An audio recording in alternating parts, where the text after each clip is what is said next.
everyone, Cassius here, welcoming you back to the Shakespeare Minute. On today's episode of the Villains Countdown, we've got a 2-for-1, villains number 28 and 27, Chiron and Demetrius from Titus Andronicus.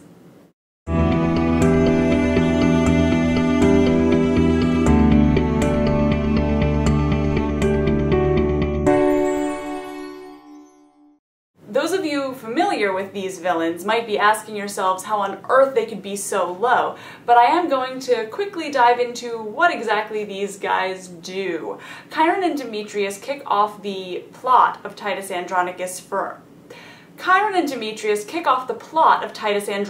in earnest when they, spoilers, assault and rape Lavinia, daughter to Titus Andronicus, and then proceed to cut off her hands and cut out her tongue so she cannot reveal who has done this to her. So now go tell!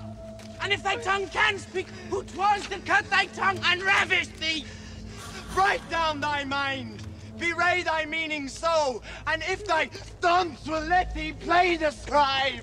Now, with actions like this on their villain resume, they probably could be a lot higher on this list. However, there is a key difference between them and the monsters that we'll get to higher up. They are monsters, but they need to be told what to do. Left to their own devices, these two guys do nothing except maybe kill each other, which, trust me, would be a great blessing to the universe of this play.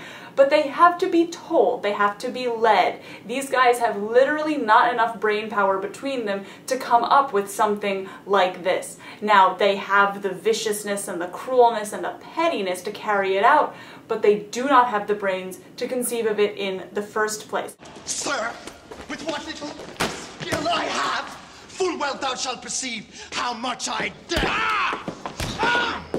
Unlike Cloten from last time, who actually thinks to himself, I'm going to kill a man and rape his wife and then send her home to her father, Chiron and Demetrius actually do this. They kill Lavinia's husband before they assault her, and so they basically do what Cloten actually was able to think up. Since they actually do the act, they are higher on the list, but since they couldn't think of it themselves, they're way further down than the characters who actually came up with the plot and are able to mastermind the evil going on in the play. Trust me, we're not done with Titus Andronicus, though the evil that comes later is so much worse, we're not going to be seeing them again for a little bit.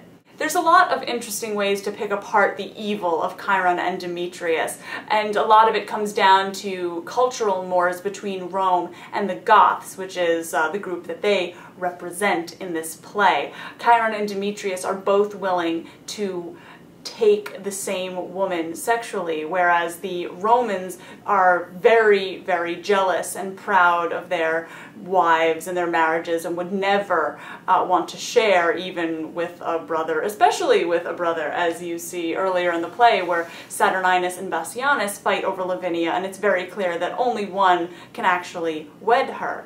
Of course, with Chiron and Demetrius, they show the breakdown of what an impious nation will lead its citizens to do. So there's certainly a bit of racism and kind of Roman exceptionalism going on in the portrayals, which always comes down on making them look worse.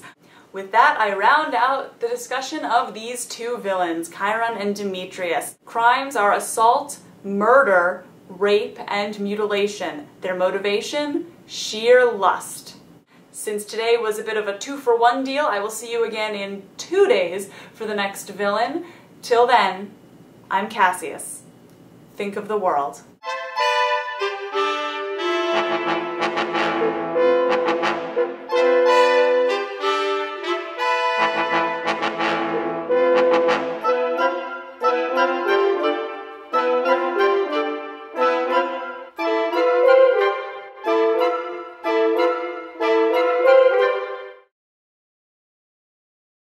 Youngling, learn how to make some meaner choice. Lavinia is thine elder brother's hope.